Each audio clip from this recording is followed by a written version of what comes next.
Sekarang kita bakal bahas yang problem 2 secara singkatnya ya teman-teman.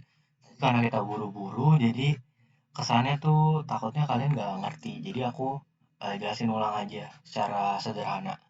Jadi sebenarnya di income distribution schedule ini kita bakal buat ini. Nih, income distribution schedule. Ya dari salaries, interest, bonus, total, remaining profit atau loss atau excess atau deficiency sama income allocation. Nah, eh, yang kita buat adalah utamanya ini. Nah, sekarang yang jadi pertanyaan adalah untuk salaries kan ada informasinya di sini ya teman-teman ya. Di problem 2 ini salariesnya udah ada nih. Si Adin dapatnya berapa, si Ade dapatnya berapa. Terus kemudian bonusnya untuk siapa? Bonusnya cuma buat si Adin. Kemudian yang harus diperhatikan juga partnership agreement-nya atau perjanjiannya itu adalah 10% interest dari invested capital. Nah, sekarang gimana cara tahu invested capital dan bonusnya? Karena di sini itu core dari atau inti dari perhitungannya karena kita udah tahu salariesnya ya. Ini udah ada di soal 100.000 dan 150.000. Tapi untuk ketiga hal ini karena bonusnya cuma ke Adin, jadi kita belum tahu nilainya. Ini harus dicari nih. Nah, kemudian untuk yang bisa kalian dapetin lagi di soal itu adalah net income-nya. Net income-nya di sini sebesar $825.000 di poin A ya. Kita lagi bahas poin A. Nah, kalau invested capital itu ada beberapa metode, teman-teman. Ada weighted average capital balance atau WACB, ada ini capital balance sama begini capital balance. Nah, yang perlu diperhatikan adalah ini intinya itu adalah cara ngitung bonusnya dulu nih teman-teman pertama kali. Kalian boleh bebas ya buatnya dari income distribution schedule dulu, mau dari interest dulu, mau dari bonus dulu. Tapi saran aku dari bonus aja karena bonus lebih gampang. Dia cuma ngikutin perintahnya aja dari sini sebenarnya. Terus tinggal perhitungan matematis pindah ruas aja. Nah, di sini dia bilang bonusnya 10%, kalkulasinya itu dari net income dikurang bonus. Nah, tadi udah dijelasin ya ini ya. Itu rumusnya kayak gini teman-teman. Bonus sama dengan 10% dalam kurung net income kurang bonus. Nah, ini sama aja semua teman-teman. Jadi berlaku untuk semuanya. Mau itu net income dikurang bonus, net income dikurang salaries, net income dikurang salaries dan bonus, ya. Intinya itu adalah ada pindah ruas nanti teman-teman. Jadi bonus ini pasti akan kepake, ya.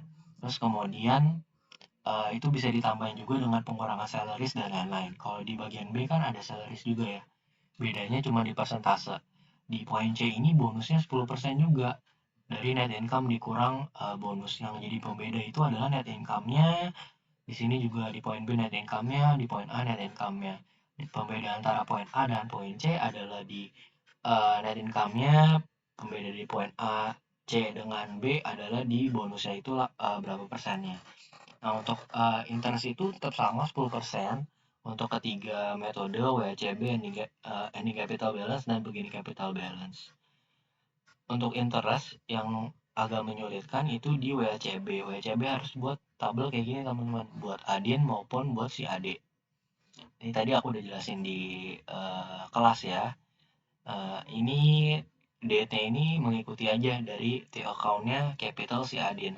Ini T account untuk capital teman-teman. Ketika ada T account untuk capital itu kan saldo normalnya di kredit. Jadi perlu diperhatikan harus ngerti pemahaman dasar seperti ini supaya bisa ngerjainnya dengan lancar.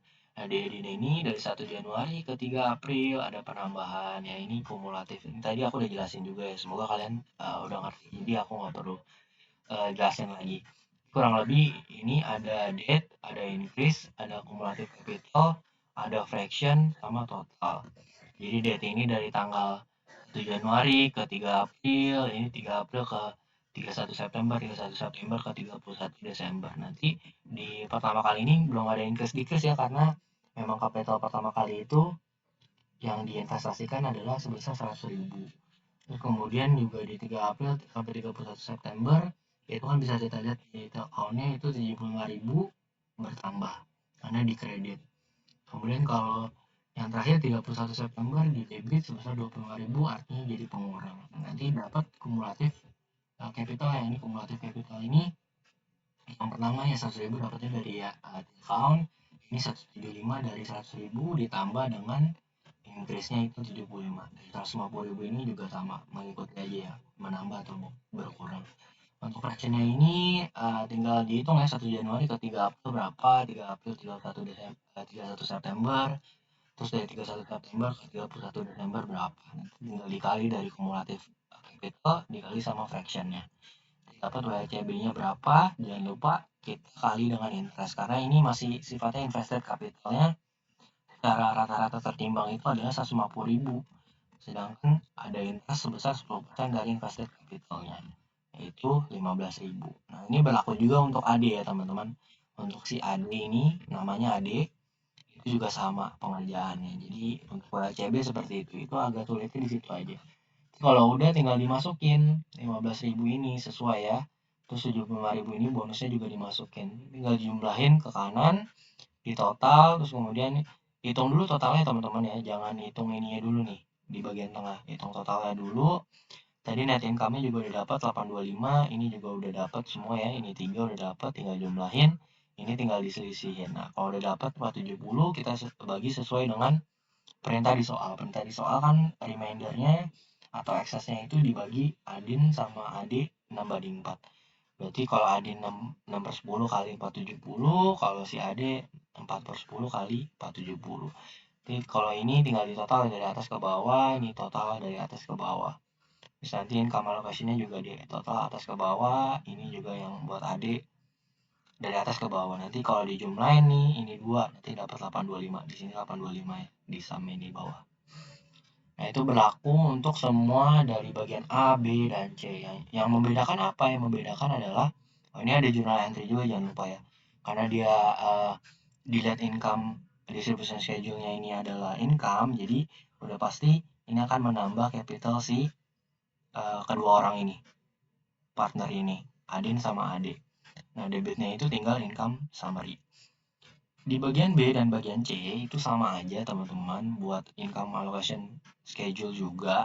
Yang membedakan adalah bonusnya tadi ya, bonusnya tinggal dilihat aja ikutin perintahnya. Net income-nya juga berbeda nilainya.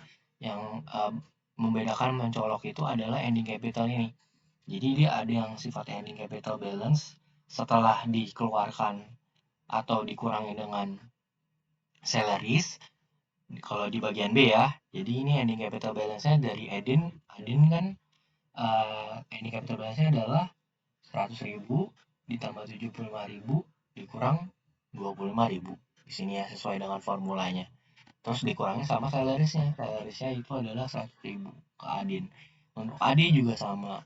Nanti kalau udah dikurangin kan udah dapat tuh invested capitalnya, karena dia invested capitalnya itu dapat dari ending capital balance kurang salaries. Nanti kalau udah dapat invested capitalnya kita bisa kaliin dengan interest, karena interestnya itu based on invested capital sebesar 10%.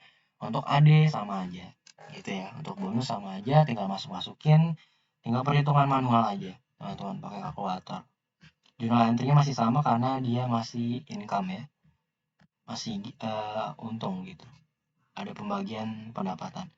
Nah untuk soal C juga sama aja sebenarnya teman-teman, bonusnya tinggal diikutin sesuai perintah. Yang membedakan kan net income-nya, terus sama kalau ada remaining profit itu dibaginya berapa, rasionya ini membedakan. Sama yang mencolok itu adalah di sini di beginning capital balance. Kalau tadi pakai ending capital balance kurang salaries, sebelumnya lagi pakai WACB atau rata-rata tertimbang dari capital balance, sekarang dia hitungnya based on beginning capital balance. Nah ini yang paling gampang teman-teman, karena kita ngambil dari T account capital balance si Adin sama Ade di tanggal 1 Januari. Jadi ambil yang Adin ini ambil yang 100.000, nggak perlu ditambah kurang lagi ya. Si Adin ini ambil yang 150.000, nggak perlu ditambah kurang apapun lagi, tinggal dikali interestnya 10%. Nanti dapat.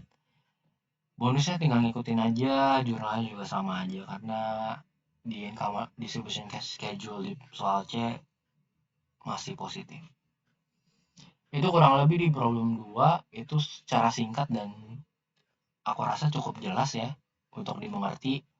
Ini sebenarnya kelihatannya agak sulit tapi enggak juga teman-teman, karena ya ini tinggal masukin aja sih, sama perhitungan matematisnya harus agak bagus gitu. Tapi kurang lebih kayak gitu ya teman-teman. Untuk selanjutnya aku akan buat video di problem 3. Problem 3 kita akan bahas lagi dari awal sampai akhir. Thank you teman-teman.